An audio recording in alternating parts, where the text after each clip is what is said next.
क्या होगा अगर मैं नोलन की हर एक फिल्म बैक टू बैक बिना किसी ब्रेक के 24 घंटों में देखूं? मैं पागल हूँ। Christopher Nolan, one of the most renowned film maker of a time. लोग कहते हैं इनकी फिल्म इतनी कंफ्यूजिंग होती है कि उसे अच्छे से समझने के लिए कम से कम 2 रीवॉच तो लगते ही हैं। Now being a Christopher Nolan fan my self, I believe this is the most difficult one yet. Oppenheimer देखते वक्त जो हुआ वो तो आप बिलीव ही नहीं कर पाओगे। अब अगर ये वीडियो आप अभी तक देख रहे हो तो I believe either you love Christopher Nolan और यू लव सिनेमा, एंड मेरा चैनल इन्हीं चीजों के बारे में है, सो कंसिडर सब्सक्राइबिंग। इस वीडियो में हम क्रिस्टोफर नोलन की फिल्म्स को 2 पैरामीटर्स पे जज करके रेट करेंगे। पहला पैरामीटर होगा कि उस फिल्म ने मेरे को कितना एंगेज और एंटरटेन करा through out it's run time, and second parameter होगा कि कितने माइंड मोमेंट्स थे उस पर्टिकुलर फिल्म में। Let's begin this challenge. This was Christopher Nolan's debut film as a writer and director, and I would say it's not a bad film. And honestly, I'm a bit impressed क्योंकि this was the first black and white film जो मैं देख रहा था और मुझे उस चीज का फर्क ही नहीं पता चला। The story is about following random people और फिर उनके घर जाकर चोरी करना etc etc। इस फिल्म की एंडिंग चिल्ला चिल्ला कर कह रही थी कि हाँ मैं एक क्रिस्टोफर नोलन फिल्म हूँ, and as you know Nolan बीच बीच में से रैंडम चीजें दिखाएंगे और एंड में वो सारी चीजें सेंस बनाने लगेंगी, और जैसे ही तुम्हें चीजें समझ आएंगी, boom, the end. I would give this film 8 on 10 on entertainment and engagement and 7 on 10 on mind blown moments। अब शुक्र है इस फिल्म में घुसने से पहले मैंने ये वाली वीडियो देख ली थी तो मुझे थोड़ा तो आइडिया था कि फिल्म में होने क्या वाला है, बट उसके बावजूद जब मैं इस फिल्म में घुसा, भाई साहब, I was enjoying it so much, क्योंकि आप हर पल ये सोच रहे होते हो कि इससे पहले हुआ क्या था जो हमारा प्रोटैगनिस्ट इस सिचुएशन में भी फंसा हुआ है, and that is so entertaining to watch while the story is unfolding in front of your eyes. Christopher Nolan taught us the power of screenplay, कि कैसे एक बेसिक इवेंट स्टोरी को भी आप इस तरह से दिखाओ कि जैसे आपका अपना प्रोटैगनिस्ट चीजें भूल रहा है, हम भी उसके साथ चीजें भूलते जा रहे हैं और बाद में देख रहे हैं कि क्या हुआ था एक्चुअली में पास्ट में। Amazing film. I would give this film 10 on 10 on entertainment and engagement and 8.5 on mind blown moments। 2 magicians कैसे अपने बदला लेने के लिए दूसरे की लाइफ इस कदर बर्बाद कर रहे हैं कि उन्हें अपने से ज्यादा दूसरे की जिंदगी तबाह या उसके तरीके सीखने से मतलब है। This film really impressed me to the core, और मैं इतना सोच में पड़ गया था कि 3 फिल्म देखी हैं और तीनों ही इतनी अच्छी हैं अभी तक। I was really enjoying this day to the fullest. इस फिल्म का music also plays a key role, क्योंकि अगर हम फॉलोइंग फिल्म को याद करें तो उस फिल्म में म्यूजिक का इस्तेमाल बहुत ही मिनिमल सा था, but this film really leveraged it well. All over it was not so confusing, it's pretty straightforward. थोड़े secrets throughout this film चलते रहते हैं वेयर यू आर वंडरिंग कि इस चीज का तो जवाब अभी तक मिला ही नहीं है मुझे, but the best you can do in an Christopher Nolan film is wait. और एंड में इसका क्लाइमैक्स इतना शॉकिंग और बढ़िया था कि ये फिल्म मेरे लिए 9 से 10 पर चली गई। Really and wonderful experience. I would give this film 10 on entertainment and engagement and 9.3 on mind blown moments। First mediocre film given by Nolan is here। अब देखो ये फिल्म देखते हुए आई वॉज टोटली इन्वेस्टेड।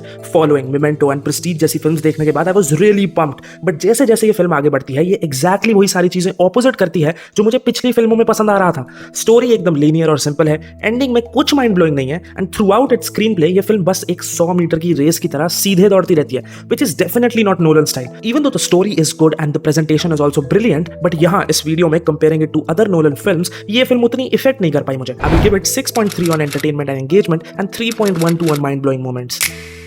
अब देखो यहाँ थोड़ी biasness दिखे तो प्लीज मुझे गाली मत देना, because Batman is my favourite and the combination between Nolan and Batman was out of this world experience. पूरे दिन में ये सबसे बेस्ट टाइम था इस ट्रिलॉजी को बैक टू बैक देखना। बैटमैन बिगिंस बैटमैन के ओरिजिन को इतने लेंथ एंड डेप्थ से दिखाता है, द डार्क नाइट जोकर के मैडनेस को एक्सप्लोर करता है, and the Dark Knight Rises focuses on the transformation of Batman from being a villain in public eye to a hero. मुझे ये तीनों फिल्में बहुत ही पसंद है, ऑल्दो मैं पहले बैटमैन बिगिंस को थोड़ा नीचे रखता था, बट दिस टाइम रीवॉच करते हुए this film gained my respect. अब अगर मैं सोचूं कि मेरी सबसे फेवरेट पार्ट कौन सा है तो I am so sorry to say, but I like The Dark Knight Rises more than The Dark Knight because of the character of Bane. It was so menacing and so cool. और इस film के action scenes, one-to-one combat scenes, everything was so good. Comparing it to other Nolan films, this being a superhero trilogy, Nolan इसमें ज्यादा plot twist and shocking moments create नहीं कर पाए. But what I really loved about this is जो इस trilogy की real life से connection है, वो Batman को एक fictional character लगने ही नहीं देता.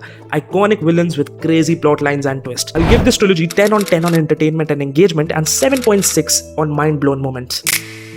अब इस फिल्म के बारे में मुझे ज्यादा कुछ कहने की जरूरत पड़े तो लानत है मुझ पे। Almost 80% of people consider this film a masterpiece and I am almost one of them. अभी रिसेंटली इसकी री रिलीज में मैंने इसे आईमैक्स पे दोबारा देखा, जो मैंने इंस्टा पे भी पोस्ट करा था, तो वहां भी फॉलो कर लो। और भाई ऐसा लग रहा था कि बचपन का कोई ख्वाब पूरा हो रहा है। द टॉकिंग सीन वो जब आता है तो उसका म्यूजिक, उसका एक्सपीरियंस, लोगों की hooting, everything was a treat to watch on the big screen. अब देखो इंटरस्टेलर और किसी भी फिल्म से इसलिए भी ऊपर है क्योंकि जिस लेवल का इमोशन ये फिल्म हिट करती है वो आई डोंट थिंक कोई भी नोलन फिल्म अभी तक कर पाई है। The intensity, music and everything is so superior. और भाई मेरा दिमाग फट गया था जब वो मिलर प्लैनेट से वापस आते हैं और पता लगता है कि इतने साल बीत गए हैं, और जब हमें पता लगता है कि मान ने झूठ बोला है अपने खुद के सर्वाइवल के लिए।